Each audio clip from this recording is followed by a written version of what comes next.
everyone! It's been a while since I've done one of these time-lapse videos, so I thought I'd give it another go. This time, I'll be working in Photoshop, and I'm going to show you how I create my digital art.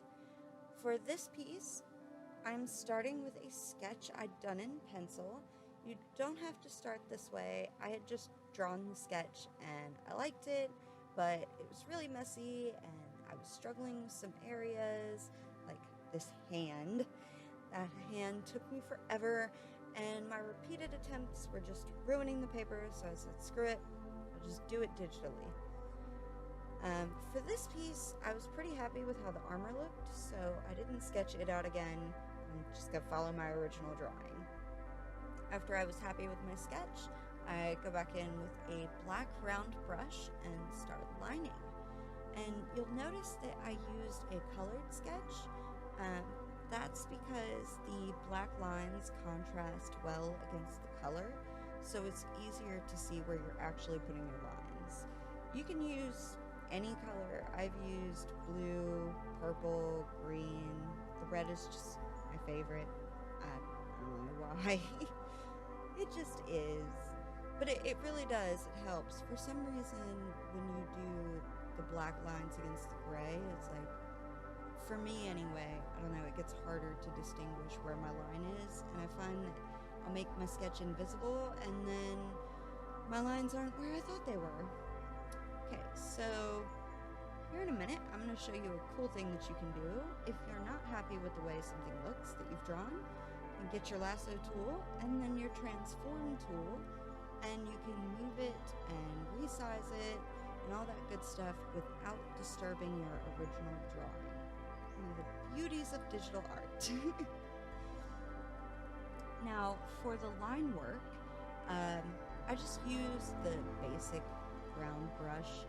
You'll want to make sure that you have the pressure sensitivity turned on your program, and make sure that it's properly calibrated on your tablet.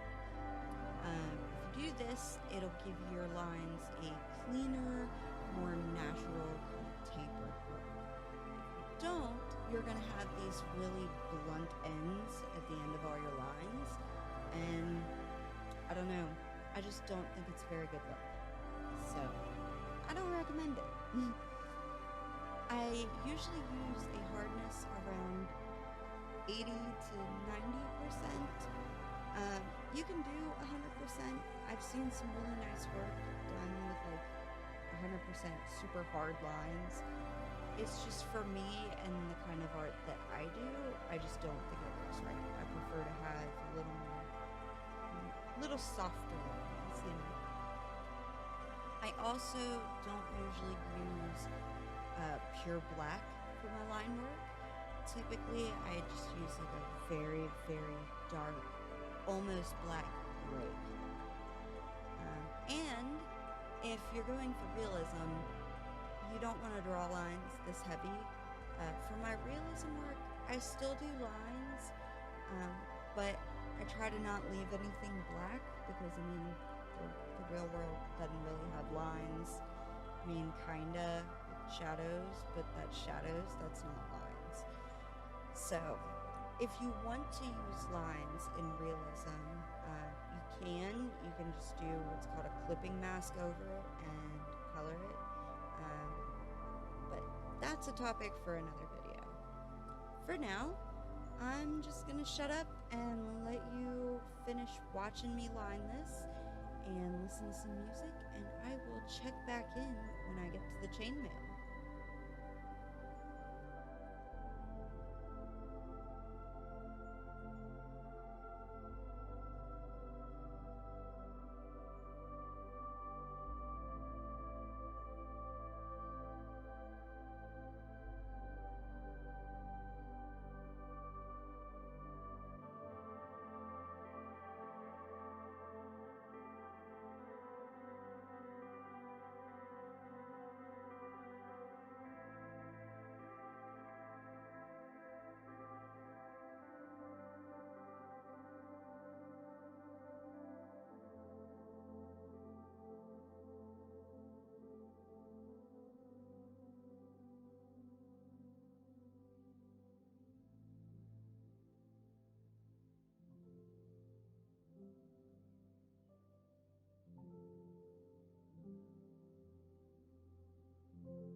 Okay, so this chainmail, you guys.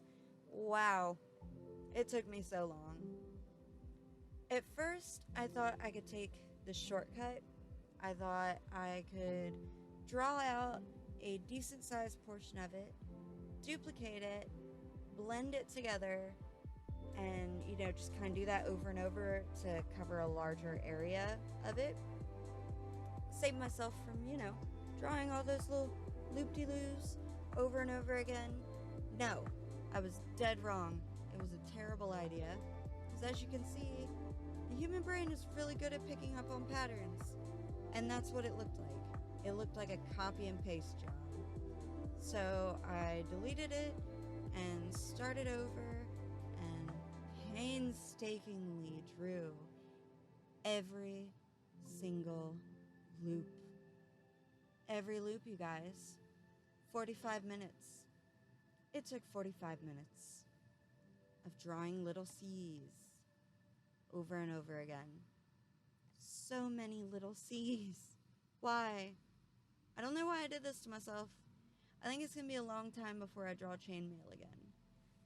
Just so you can get the idea for how long it took. Not going to talk through this part. Just going to let you go back to listening to music and watching as I draw all these tiny little C's.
Okay, so now that that's done, I'm going to finish the lining here and then check everything.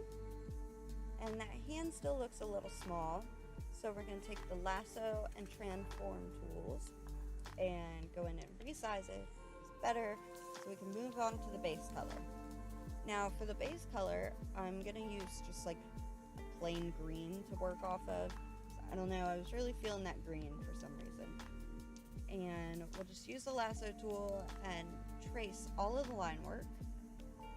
And then once that's done, I'll use the bucket tool and I'll just fill the whole area.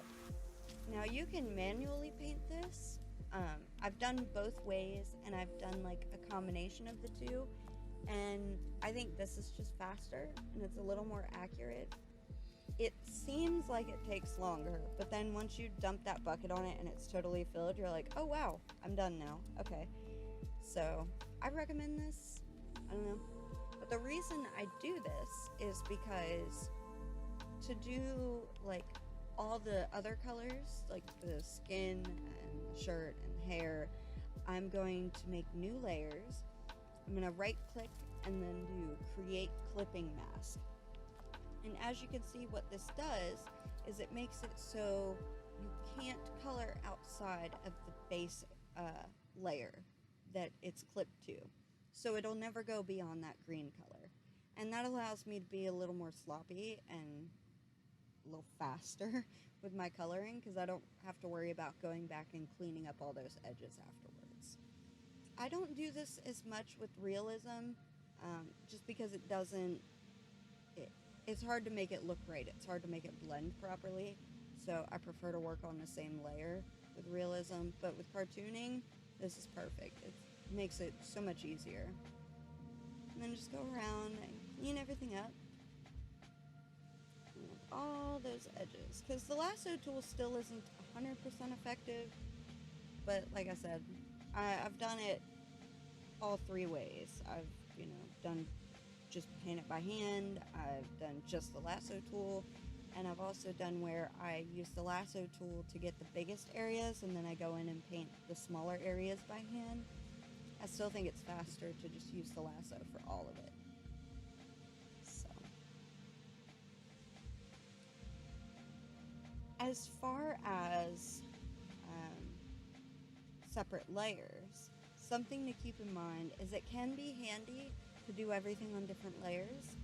Like, that's how I did this piece. The skin is on one layer, the hair is on one layer, the eye whites are on their own layer, the irises are on their own layer. The problem with this, though, is if you don't stay organized and keep your stuff labeled, it can be it can get really confusing later on. And then if you have something like a mistake, it can be hard to pinpoint where it is, and you can spend 20 minutes scrolling through all your layers trying to figure out where you went horribly wrong and just regretting all your life choices, and it's just no fun. It's just not a good time. So here I am adding a little bit of pink to kind of change up the skin tone a little bit so it doesn't look so flat. I went in with a high opacity airbrush and put it where I wanted, and then went back with a low opacity eraser to kind of smooth it out and kind of feather it out into the skin. Lighten it up a bit so it's not so harsh. And at this point, I decided I needed to do something with those eyes. I had seen this style where people don't do pupils, and I really like it. I think it looks nice. But for whatever reason, I do it wrong. I never like it when I do it. It just doesn't look good. I don't know. And so you can see I keep doing stuff and I'm coming back to them because I'm just not liking them. And then I decide, well, they're also a little uneven, so I did the lasso trick there. Add a little bit of tone. And then finally I'm like, you know what? Just put pupils on there. Fill it out. And I like that. So add a little freckles for details, and went on to detailing the armor. For the armor, I just did a gradient, like went in with a color and then did a blur on it to kind of make it a gradient, and then changed the color to match the armor itself. And then for the shading, I'm using that same airbrush. I did a higher opacity, and then I'm going back in with my low opacity eraser to, again, just kind of blend it out so it's not as harsh. And with shadows, you want to make sure that you don't overblend. I find it hard to not do that. It's an easy mistake to make. But once you blend too much, it just kind of turns into a gradient, and it just doesn't look right. So, now for the highlights, I'm using a green color. That's because, I don't know, sometimes for highlights and shading, I like to use a color that contrasts really well so I can kind of see what it's going to look like. And the white, to me, kind of washes it out. So I feel like I don't get an accurate idea of what it's going to look like later on. So I'll do the green and then I'll change it to the white afterwards. So, and then more shading.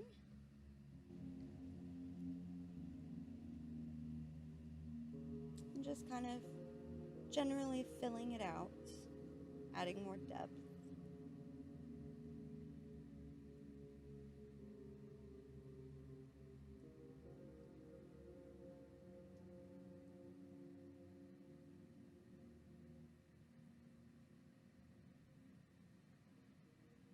Okay, and here I decided that, I don't know, something about the chainmail looked off to me. I thought it should be a different color than the armor. So I tried a few different colors, but I don't know, I couldn't get it to look right. Decided no, and I moved on. Started doing my final highlights. But I did end up going back and changing the chainmail anyway. I just did like a really subtle difference between it and the main armor pieces.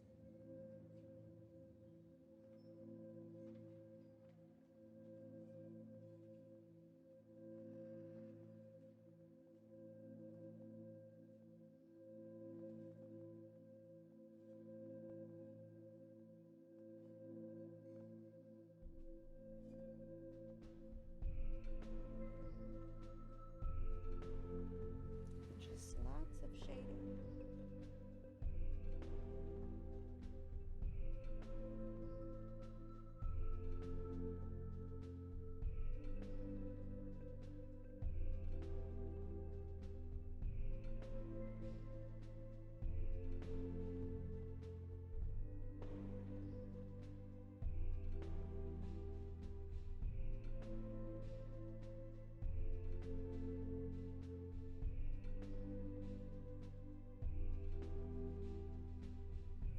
And then I decided that because this is supposed to be hipster Joan of Arc, she needed some hipster glasses. And I wasn't sure about these at first, but once I got them on there, I really liked the way that they looked, so just kind of rolled with it. And then for the lenses, I did the same trick. I just did them green so I could see what I was doing, and then changed them to the right color, did an overlay, and changed the opacity. And then I thought I'd blend it out into the background, but I didn't like the way it looked, so I just cropped it.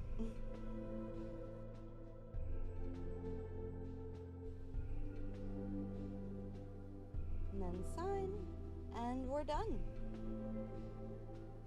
So yeah, there's my hipster Joan of Arc. I don't know, I thought she was fun. I enjoyed this piece. I hope you enjoyed watching. Thank you for watching, and I will see you next time. Bye!